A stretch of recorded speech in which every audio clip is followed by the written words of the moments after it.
Hello guys, good morning. Ito, ini-exercise pa ako kasi sa February 5 may MRI ako, kaya medyo exercise muna ng paa.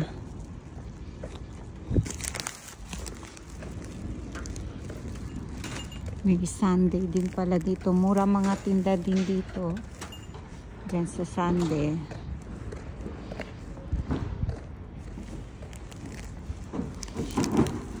Medyo mainit ngayon ang lumabas ang araw, pero malamig pa rin ang simoy ng hangin.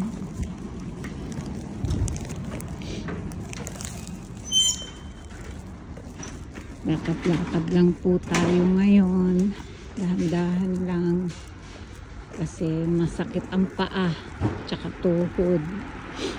Yung palang x-ray ko kahapon, yung tuhod ko inalista ng tubig, kaya pala sobrang sakit.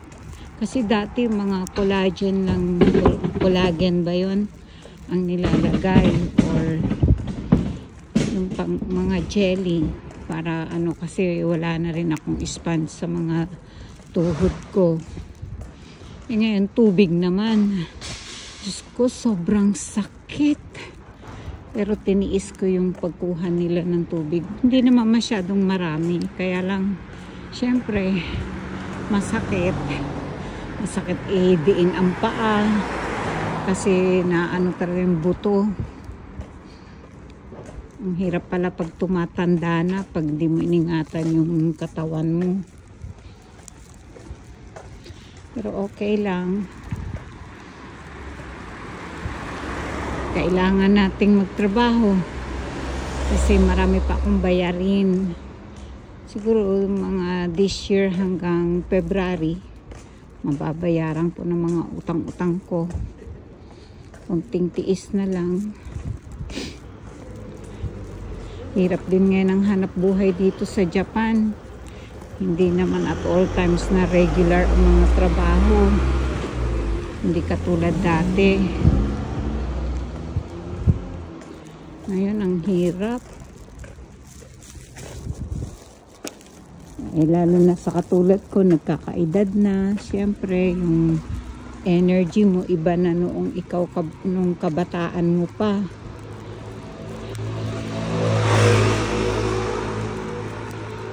Kaya medyo nahihirapan din ako.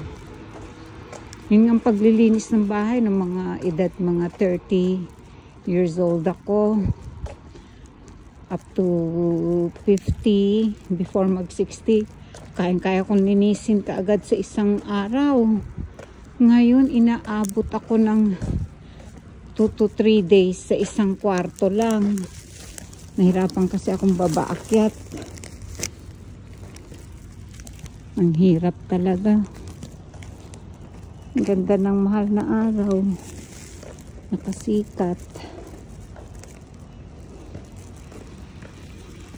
Ito yung mga mansion dito. Tsaka may mga residential din. May mga opisina din. Ganon. May mga bakanteng lote, inuupahan para tamnan ng mga gulay. Tulad yung nakikita natin yung nakabakod na yan. May plastic. May mga tanim na gulay dyan. Maganda nga yung lulusog ng tanim. Dyan daming gulay.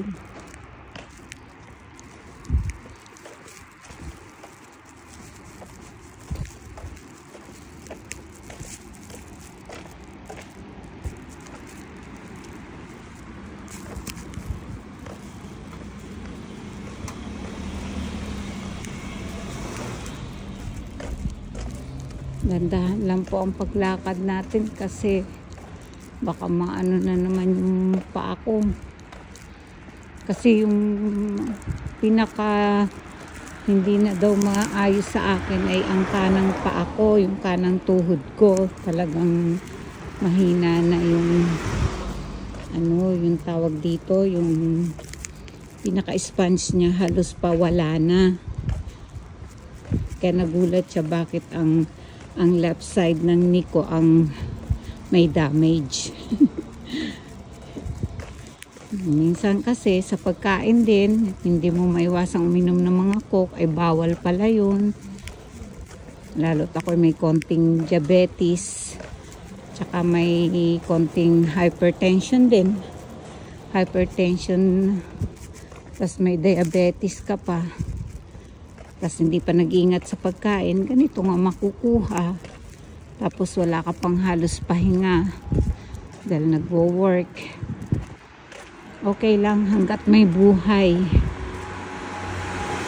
hanggat pwedeng magtrabaho. Kailangan kasi, alam nyo ba nung inano ako ng ganito, naalala ko mami ko, kasi mami ko din may mga tubig din sa binti, hindi ko naman alam noon, kaya pala ganun. Yung konting tubig nga lang ang sakit na. Kaya napaiyak talaga ako. Naalala ko mami ko. Kawawang kawawa pala ang mami. Namatay siya na may rheumatic heart disease. Tas tinubig yung katawan niya. Kaya pala lumaki din ang tiyan, matubig. Syempre bata pa ako, wala akong alam. May mga kasama naman kami matatandang iba. Hindi rin yata alam.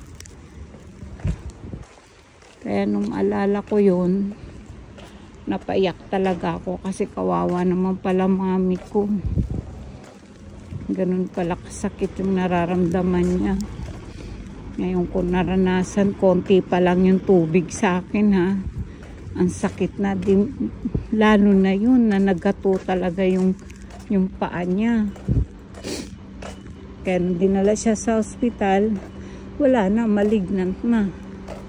Diretso patay na. Kaya ingat po tayo sa ating sarili, pa-doktor kaagad, pa-check up. Huwag nang palalain para hindi na tayo gumastos din ng malaki. Tiis-tiis na lang. Ganun talaga ang buhay. Tsaka huwag gastos ng gastos kung saan. Kasi mahirap na yung humanap ng pera. Pag nawalan ka ng pera, manghihiram ka, may mga patubo.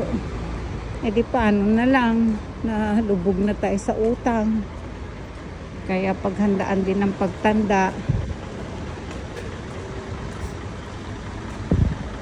Sige guys, bago na ulit tayo magkwentuhan ha, pasensya na kayo.